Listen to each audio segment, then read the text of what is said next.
I go ahead, get that on there, and then learn how much pipe is gonna go and run from there. This pipe, you just gotta run low, and it's gonna come at an angle just like that one right there, and then it's gonna go into that one right there. I know I done explained this probably like 3-4 times, but small little weld right in there. That 90 is gonna fit so perfect right there. Y'all gonna see. And then really supposed to sit like that. So then boom, that's what I'm saying. The 90 is gonna fit, because then silicone will be sitting right here. You just fit that silicone under this headlight housing. That's a part of the whole thing. Yo, with my, I don't know if like it's with every Jetta and whatnot, even though I'm missing little screws, but like this headlight is like a B word to get in. AC bracket that usually just sits. I don't know if y'all can see it right here. Adjust. But this bracket right here be getting like in the way when I be trying to put that in. Like, but other than that, all right. So after mounting and fitting and test fitting with the bumper on and everything, this left side, who's always been giving me hell when it came to this this quick release, is really annoying. But anyways, got everything pretty much welded up. I mean, not welded up, but mounted up. So what I'm gonna do is I'm gonna go ahead and cut this little area right here. The reason why is because that's what was hitting my bumper and really causing it to not go in there properly. So we're gonna go ahead and cut that, run another 90-degree angle or whatever really makes it fit, to be honest, because I'm not cutting anymore. The cutting part is done, unless it's cutting pipes for fitments, I'm gonna be very honest, or cutting that silicone so it can go up more and fit in there better. But I was thinking about that, but I was like, it'll just be best as easy if I go ahead and I just cut that. It's just a small, it's just a small pipe. Like when I say small, I really mean small, and this pipe is trying to come out. But this is just a small pipe that I went ahead and I cut. As you can see, it got a little scratch marks because I was just trying to fit it on there with the bumper, and it was not really going anywhere. So this pipe right here, I just cut from this one that's underneath. So as you can see, it still got the tape and everything. But I just cut it from there and put it up there because I just needed to go ahead and be welded so it can fit into here. Worst case scenario, I'll get a longer pipe, but I don't feel like that's necessary right now, to be very honest. And then as we go under the car, this is pretty much how it looks running. As you can see, just from this angle right here, everything is really nice and fit except this part. And that's the part that you can see.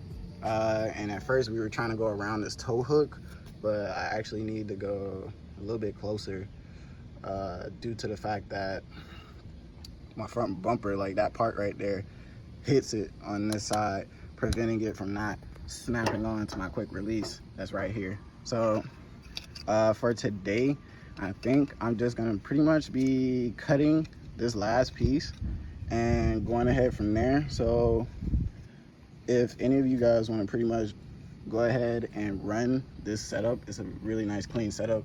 It's really easy to put together. You don't have to, you don't have to really stress about like making it look good when you can still make everything look almost OEM and fit. You feel me? So I'm gonna let you know, like right now, what was like the hardest part. The hardest part was cutting the crash bar. Cutting the crash bar is probably the hardest part, because there's that little skeleton part on the backhand side that you got to go ahead and cut through, and then you got to be real careful. Make sure you wear gloves, or else you're gonna get really hard stains to get off and cut your hand as well. But make sure you wear gloves. I use welding gloves while I was doing it because I weld. But there's a skeleton part on that backhand side. Cut the backside part all the way up. All right, there's other videos out there that really don't tell you, but on this, there's another part behind it for reinforcement. Cut that all the way up, almost to like the top, okay? But don't cut into this. So every front mount intercooler, I'm gonna let you know right now, a lot of them are gonna cut to like at least a thumb length, like this part right here, up to that, yeah, probably about like a thumb length, for your gapping and your spacing, depending on how big your intercooler is. But just me doing research on other GLIs and Jettas and everything, and GTIs, like no matter if they went really big, they went with this setup or another one, I always notice that they will at least have to cut that much. So if you're gonna go ahead and do that, you can do that, but please keep in mind, once you install this intercooler, some things are not gonna line up as best as they can. I want you to keep in mind that the main 4 that you want is these over here, all right? You're gonna have to get those 4 mounted up and then make sure that they align with this right here because you need that to align, all right? So once you got all that lined up, you'll be pretty straight, go from there. Oh, this is where the custom fabricating comes in. So for this one back here, what I had to do to really go ahead and get it clipped so then that way it's not rubbing on my harmonic pulley, and that way it just looks all nice and clean. I went ahead and I cut it. This is just one regular tubing. I never changed this tubing since I got it from factory eBay. You feel me? So by the way, these parts only cost like $100 on eBay, like these piping kits, and then the intercooler only cost me like $119, $105, or like $120 or something. So altogether, this intercooler kit only cost me like $200 to make and fit into the OEM. Other than that, like getting the adapter, the map adapter sensor, that's probably like a good 20 bucks. And I got that from off Amazon and whatnot. And that's pretty much it, like honestly. So don't overthink it, guys. Really, don't overthink it. But back to like I was saying. So with this one right here, as we all know, I ran this into the OEM turbo line, okay? So I know I said turbo line, that's wrong, but we're just gonna put it like that for now. So what I did was, hold on, let me make sure it focused. So what I did was is I took that, because it usually points down.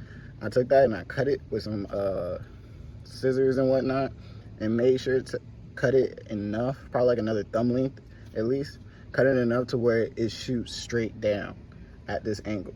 So once I got that to happen, once I got that to flow for me, like it looked all nice and at the measurements that I wanted, I took the OEM coupler off of the side mount intercooler, right? And then went ahead and put that coupler and the silicone hose that comes from the back of the car, I put that on there and I tighten them as best as you can. Make sure it's a nice fit. It's gonna be a little, you know, difficulty. It just takes a little time and effort to put them in there, but it's going to fit. It's going to run, okay? And then other than that, these are all 12mm turbo clamps when they give them to you. I need to figure out if this thing gonna fit on my turbo, because the silicone pipe that I got underneath the car, it keeps popping off and it's really annoying. Don't get G+. Okay, if you guys are looking for silicones, do not get G+. I done tried probably almost 5 different C-clamps and turbo clamps, trying to make sure that it fits, diameters and whatnot. It sucks. I'm gonna go ahead and I'm gonna get back to y'all really quick while I go ahead and cut this pipe, and that'll be it. Bye, have a great time.